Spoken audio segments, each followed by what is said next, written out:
بنائے ہرمز میں ایران کے پاسداران انقلاب کا نشانہ بننے والے تھائی بحری جہاز بھارت کی وزارت خارجہ نے اپنے ایک بیان میں کہا کہ جس تھائی جہاز پر حملہ ہوا وہ مغربی بھارت کی بندرگاہ کنڈالا کی طرف جا رہا تھا۔ بھارت نے واقعے پر افسوس کا اظہار کرتے ہوئے کہا کہ مغربی ایشیا میں جاری تنازع کے دوران تجارتی بحری جہازوں کو فوجی حملوں کا نشانہ بنایا جا رہا ہے۔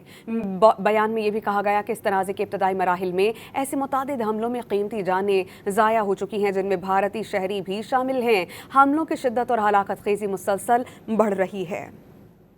بنائے ہرمز میں ایران کے پاسداران انقلاب کا نشانہ بننے والے تھائی بحری جہاز بھارت کی وزارت خارجہ نے اپنے ایک بیان میں کہا کہ جس تھائی جہاز پر حملہ ہوا وہ مغربی بھارت کی بندرگاہ کنڈالا کی طرف جا رہا تھا۔ بھارت نے واقعے پر افسوس کا اظہار کرتے ہوئے کہا کہ مغربی ایشیا میں جاری تنازع کے دوران تجارتی بحری جہازوں کو فوجی حملوں کا نشانہ بنایا جا رہا ہے۔ بیان میں یہ بھی کہا گیا کہ اس تنازع کے ابتدائی مراحل میں ایسے متعدد حملوں میں قیمتی جانیں ضائع ہو چکی ہیں جن میں بھارتی شہری بھی شامل ہیں۔ حملوں کی شدت اور ہلاکت خیزی مسلسل بڑھ رہی ہے۔